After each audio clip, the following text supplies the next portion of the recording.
여러분, 밥을 줄이고 채소만 먹어도 뱃살이 그대로인가요?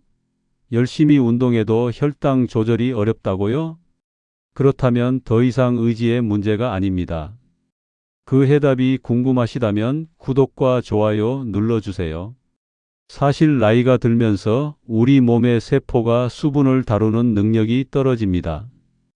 젊을 때처럼 세포 안팎으로 물과 영양소가 시원하게 드나들지 못하고 마치 녹슨 수도꼭지처럼 영양소 흡수는 더디고 노폐물 배출은 어려워지죠. 이것이 바로 만성 피로, 빠지지 않는 뱃살, 그리고 불안정한 혈당의 근본적인 원인입니다. 다행히 이 문제를 해결하고 몸이 다시 활력을 찾도록 돕는 아주 간단한 습관이 있습니다. 바로 정확한 방법으로 마시는 아침 소금물 한 잔입니다. 소금물은 만병통치약이 아닙니다.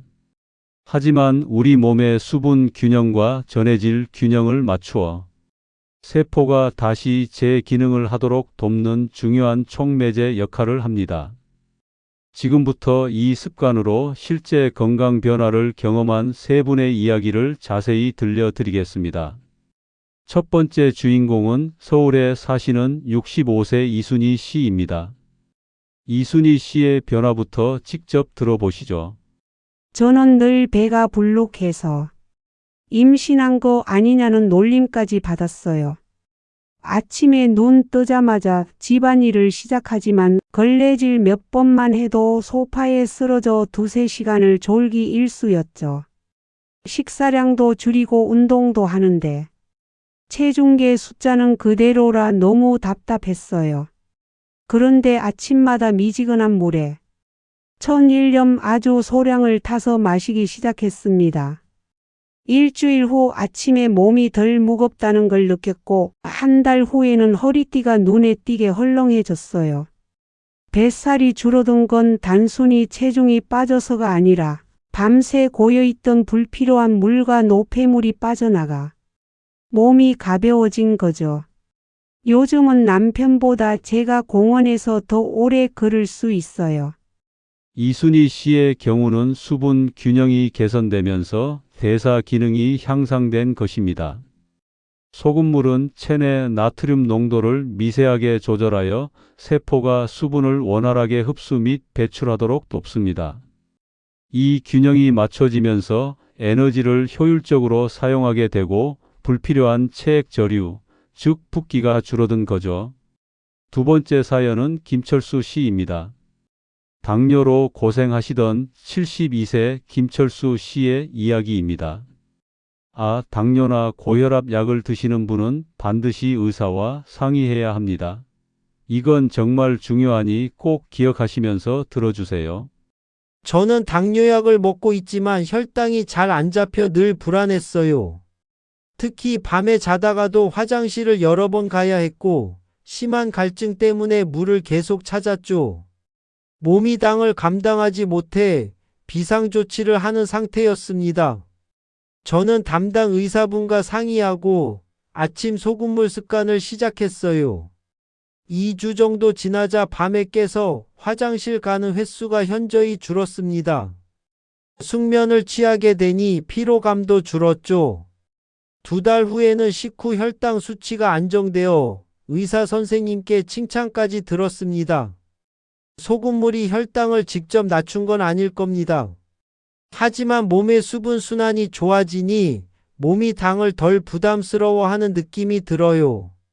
김철수 씨의 사례에서 보듯 소금물은 혈당을 직접적으로 낮추지 않습니다.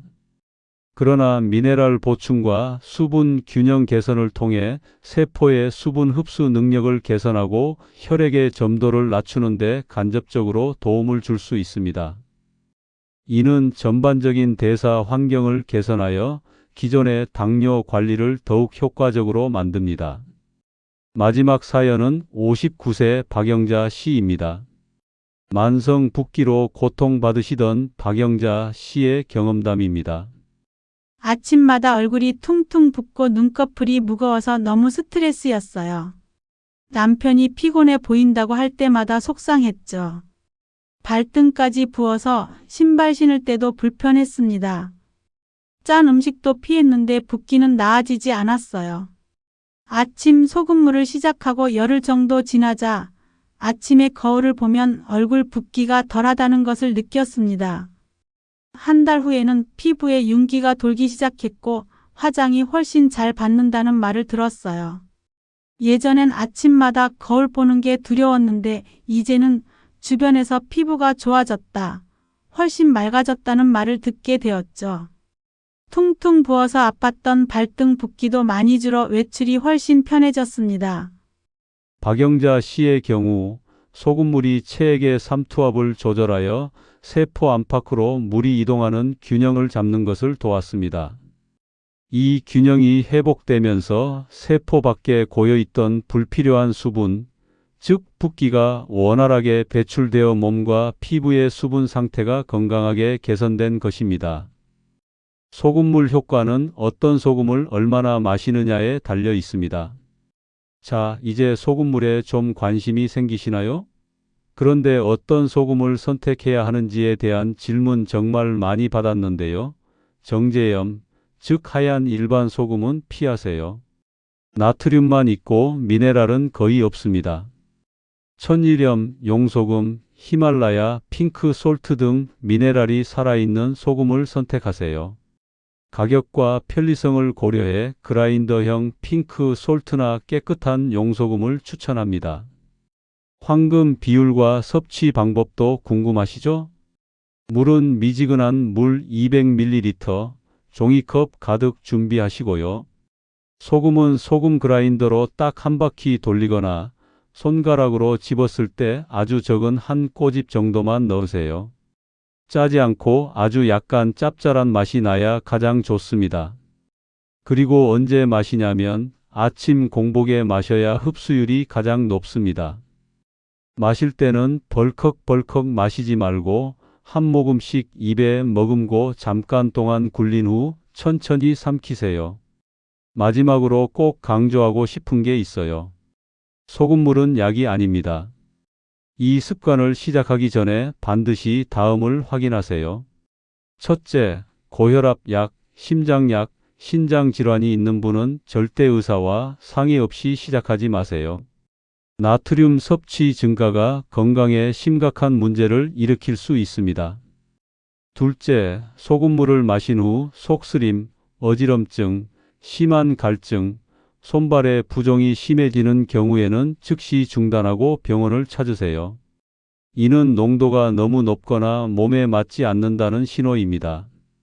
셋째, 최소 3개월은 꾸준히 하셔야 몸의 변화를 느낄 수 있습니다. 이 간단한 아침 습관이 여러분의 잃어버린 건강 활력을 되찾아 줄 수 있기를 바랍니다. 감사합니다.